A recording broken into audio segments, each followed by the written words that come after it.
Welcome to Sparks of History. We are extremely honored and pleased to have with us today noted author, teacher, and international speaker, Dr. Susan Michael. Dr. Michael serves as the USA Director of the International Christian Embassy, Jerusalem. In addition to earning a master's degree in Judeo-Christian Studies, Dr. Michael holds a bachelor's degree in theology from Oral Roberts University and was awarded an honorary doctorate of laws by Piedmont International University. Dr. Michael, thank you so much for being with us. We appreciate it very much. Oh, thank you. It's great to be with you. Thank you. Just to get started, what is the International Christian Embassy, Jerusalem, ICEJ, and what exactly is meant by Christian Zionism? Okay, well, let's tackle number one first. The International Christian Embassy Jerusalem is a Christian nonprofit organization that's based in Jerusalem. And the way we got the name, it's a very interesting story. In 1980, the Israeli Knesset passed what was called the Jerusalem Bill, and it declared all of Jerusalem to be the eternal and undivided capital of the state of Israel. There was tremendous international uproar against that. All of the embassies, foreign embassies that were located in Jerusalem, literally packed up and moved out of the city. And so there were a group of Christians living in Jerusalem from a number of countries for different reasons, involved in different aspects of the life there. But they had decided to organize a big event in September. And it was at that event, the Feast of Tabernacles, which is Sukkot in Hebrew. They announced that they did not support what their governments had done and were starting an international Christian embassy in Jerusalem that represented the millions of Bible-believing Christians around the world who understand the significance of Jerusalem, because we read it in our Bibles, and stood with Israel at that moment. So that's how we were founded and how we got our name. But our mission statement from day one is straight out of the book of Isaiah 40, verse 1, which says, comfort ye, my people, says the Lord. Speak tenderly to Jerusalem. And we were very aware that after 2,000 years of really terrible relations between Jews and Christians, that we were initiating a whole new relationship and that we were coming forward as a global Christian organization saying that we honor you, we support you, and we stand with you at this moment. And so how do you comfort, or how do you express that except through practical assistance? So from day one, we began humanitarian aid projects around the country. We've been very involved in Aliyah, assisting the Jewish people making their way home to Israel to immigrate there. We have the largest home for Holocaust survivors in Israel and Haifa that we not just sponsor and support, but we actually assist in running it. And many, many things that we do on a practical basis to demonstrate Christian support for Israel. And then we also have a presence in over 90 countries around the world with either a branch or some form of representation. And in the nations, we're largely educational, educating the Christian community in our nation about Israel, about the issues there, and then also advocacy when it's needed. So I know that's a lot in a short explanation, but that is who we are as an organization. And I, as the United States Director, I'm based here in the U.S. Over the United States branch of the organization. Now, you asked about what is Christian Zionism, and I want to say, first of all, that there are many reasons why a Christian may be a Zionist, or that a Christian may support Israel and support the return of the Jewish people to their homeland.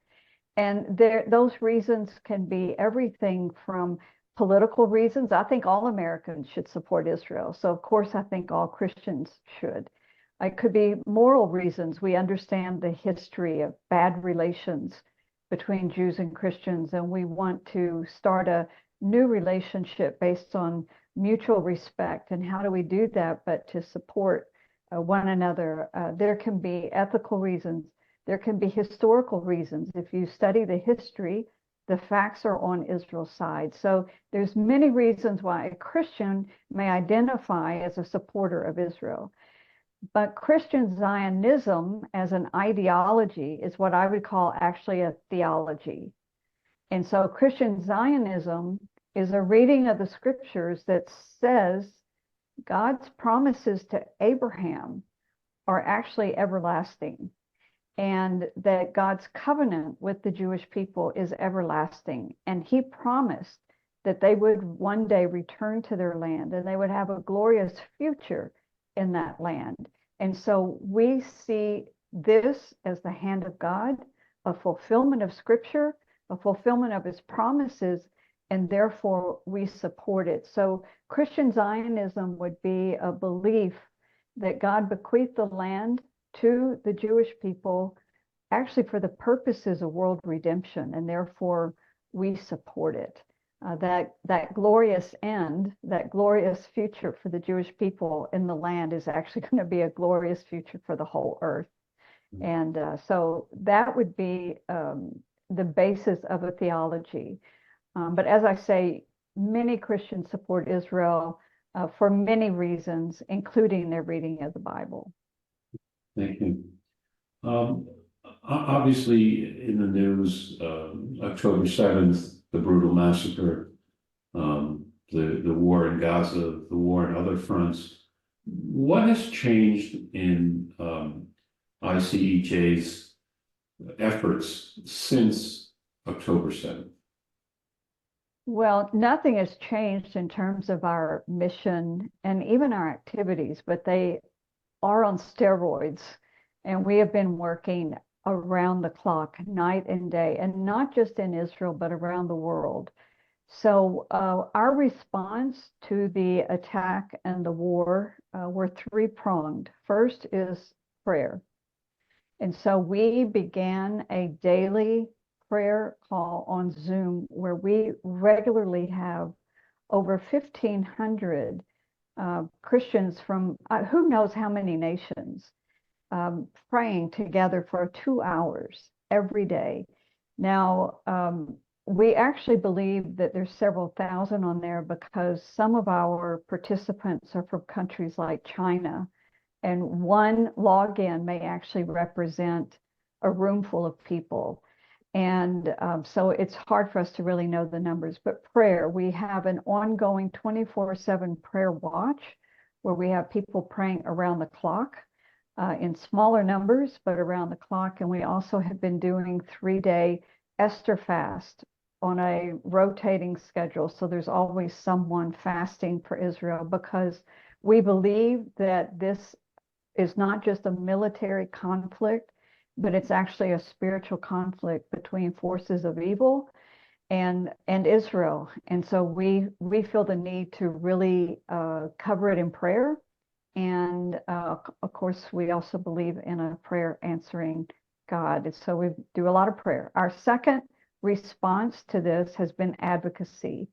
So our branches around the world have either organized rallies or have partnered with the Jewish community in rallies in many cities and countries around the world. I don't even know how many, but I'd say well over 40 countries have probably had some sort of demonstration or rally in support of Israel. Here in the United States, we oversee a network of Christian leaders called American Christian Leaders for Israel. And that network issued 3 letters, one to the General Secretary of the United Nations, one to the President of the United States, and another one we sent to 300 presidents of universities. Each letter a little different, but calling for moral clarity in condemning the attack by Hamas, supporting Israel, and also combating anti-Semitism. So those are just some examples of the advocacy that we've done. And then the third prong of our response has been aid. And so because we have been, we have a humanitarian aid department that has worked in that southern Israel region for years. We've been placing portable bomb shelters in those communities for years. We probably placed over 175 bomb shelters there. And so we knew all the community leaders. We know the teachers. We know a lot of the people in the area. So immediately we were on the ground saying, how can we help? And we've been raising money for ambulances and for medi-scooters. We've been providing food and housing for some of the evacuees. We've helped fund, a getaway day for some of those that just need a break from the war. We've done a lot of things providing protective gear. One story I'll end with is a couple of years ago, we had provided radio equipment like walkie-talkies for some of the communities there outside of the Gaza border. And we found out just about a month ago that the communities that had those walkie-talkies were able to mobilize and they didn't lose anyone. And because they weren't relying on the internet or the WhatsApp or the communication system that the terrorists had knocked out. And so we're now providing that type of equipment for the rest of the communities in the area. But that's just one example of just practical assistance that we're able to provide that we think increases the security and hopefully saves lives. You had mentioned, of course, letters to university presidents in the United States. And as one looks at the news, there appears to be more protests against Israel, pro-Hamas, on university campuses. It seems disproportionate to the rest of what's happening out there. Are you finding that there is a decrease of support for Israel, not just among the general young population, but also among the young generation of Christians? Is that a concern in terms of the decrease in support, maybe an increase in anti-Semitism? And if so, what can be done to change that trend? Well, yes, we're very concerned. As you pointed out, it's an overall trend in America and I would say in the Western world. Our young people are growing up, bombarded by ideologies and that are just working against support of Israel. So the numbers are going down all across America, but we see it also in the Christian young people. I would predict that it's not quite as bad with the Christian young people as it is in the general population, but it's still a drastic drop in support for Israel from one generation to the next. And, the real problem is education.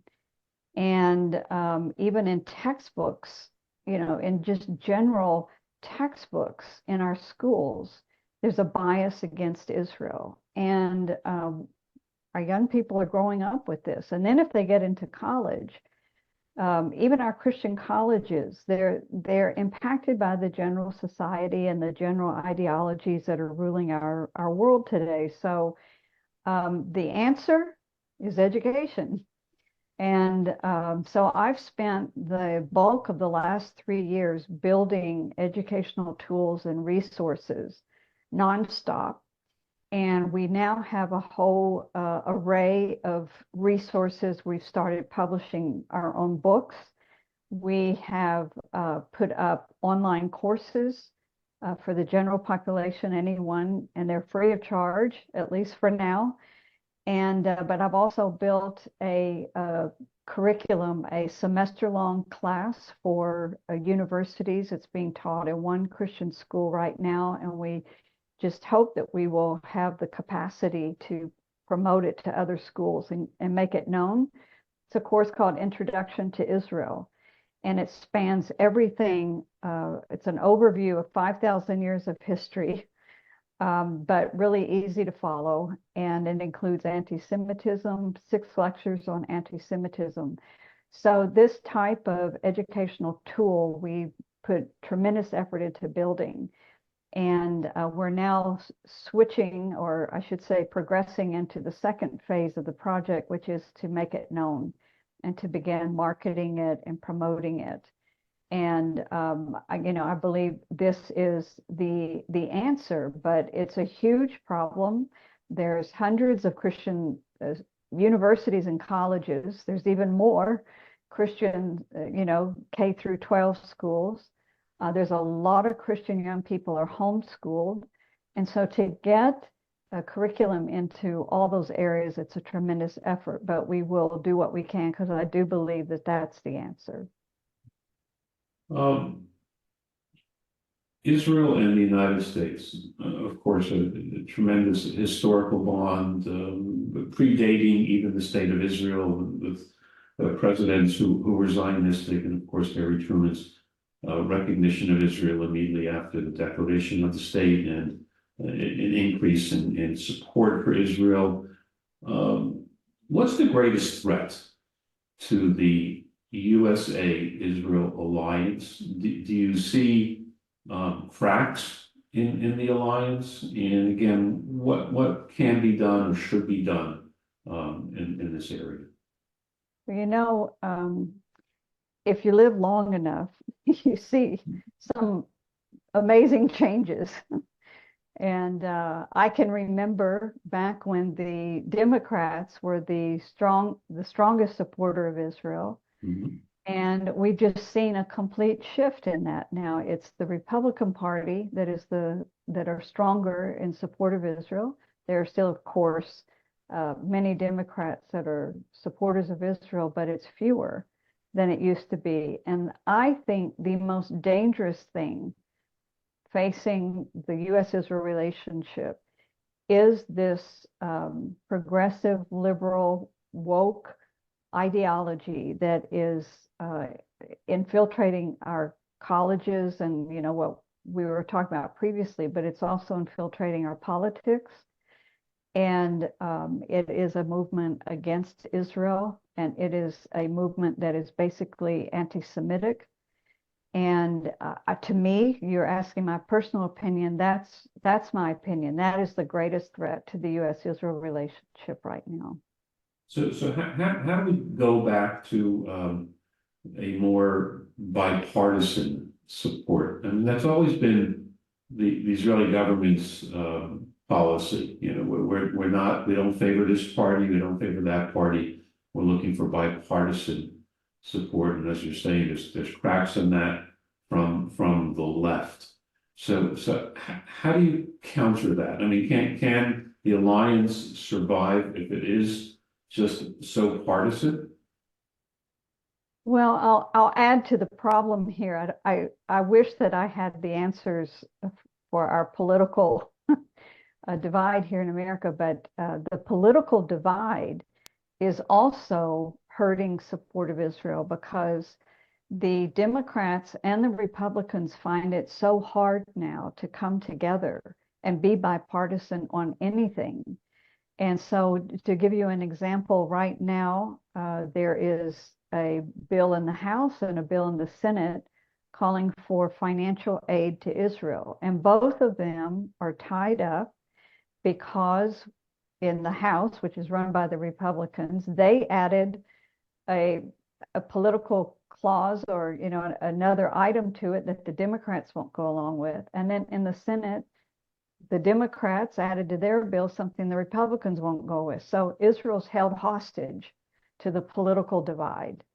And we actually are, we're promoting a message of separate out the aid to Israel so nothing is connected to it and get it passed. This is crazy. So, the only answer that I can say to our political divide is to get rid of the influence of the radical left. And there could be also a radical right that is a problem. I'm not ignoring that.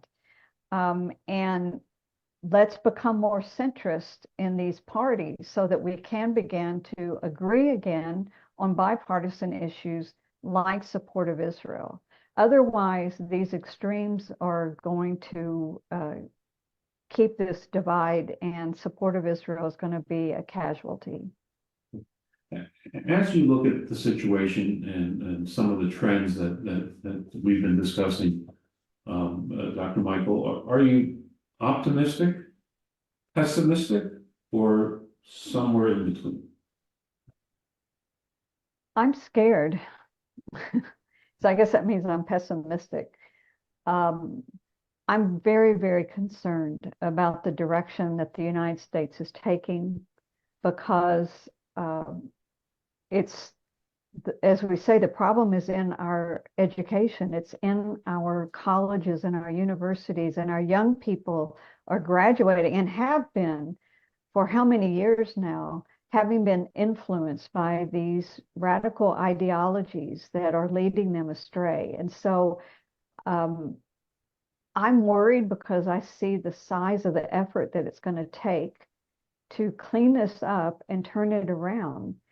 And I see our society is deteriorating so fast that it is very, very worrisome.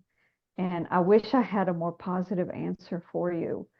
But it is very worrisome. And I don't know what it will take to turn it around, but we certainly pray constantly for the good Lord's help, that we can turn it around, because I love this country. I love what we stand for. I grew up, my father was a World War II vet and of that greatest generation. And I feel like I've seen our country at its finest in his generation, in the small town I grew up in, good, solid people. And there's still a lot of them across the country. But those that are grabbing the power and the influence and the media and our young people are not from that good old American, everyday person. And so I am concerned about it, but do pray for the Lord's help that we can turn it around. Okay.